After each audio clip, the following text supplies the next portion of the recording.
What's up, YouTube? My name is Isaiah Rivera. I have a 50.5-inch vertical, and today I'm going to be taking you guys through one of my jump training workouts that can add inches to your vertical. Sets and reps are going to be included. You're welcome. Like always, I start every workout with a warm-up. In this case, I did a barbell warm-up. Now, the goal for this training cycle, I'm starting a completely new training cycle today. It is to increase my work capacity and drive up my max strength. This is kind of a hybrid cycle, so I'm not too far on the volume end of the continuum, and I'm also not fully on the max strength end of the continuum. It is a happy medium.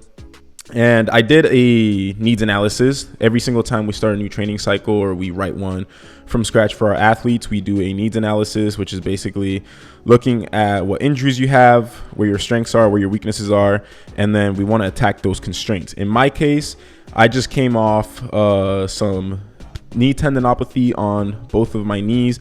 I was jumping way too much this last month. I was doing 2 to 3 sessions, jumping for like 2 to 3 hours each time when I wasn't supposed to. I was being a bad boy.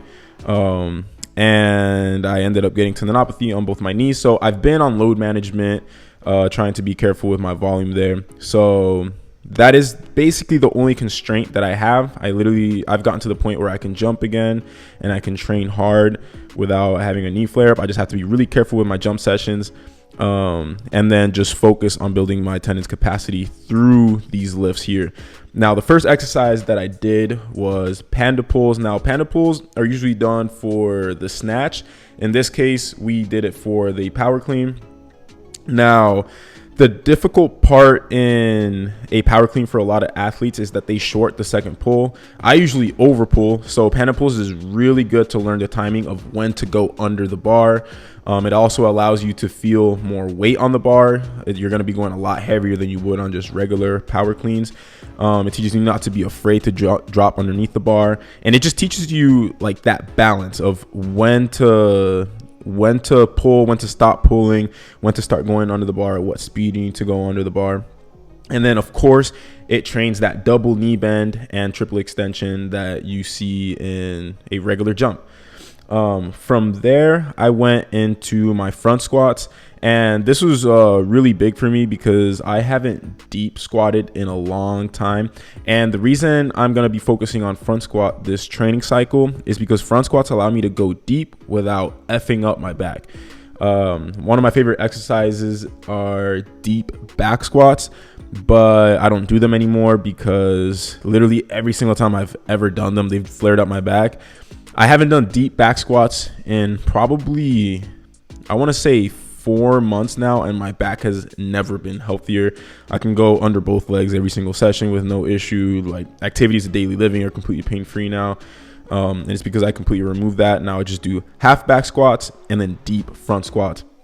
Now, I like going deep on my squats because it recruits more muscle fibers, and it makes my knees healthier. When I can deep squat heavy with no pain, I can usually jump completely pain-free. So it feels really good to go back to going deep on these squats. I haven't gone deep during this last month of being on load management, but I did these today, and knees were almost completely pain-free, which is really good. And of course, the other thing that deep squatting does is it loads the hip and knee, which is really specific to jumping. So really good exercise here.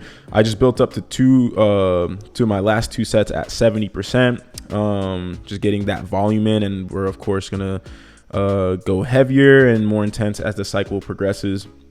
And then I finished my training session with hip thrusts and calf raises. Now, something that's really cool that we did here is we're starting this cycle by playing around with pauses on the accessories. Then eventually we're going to take away the pauses as we move to another training cycle, and then just keep adding variety in that manner.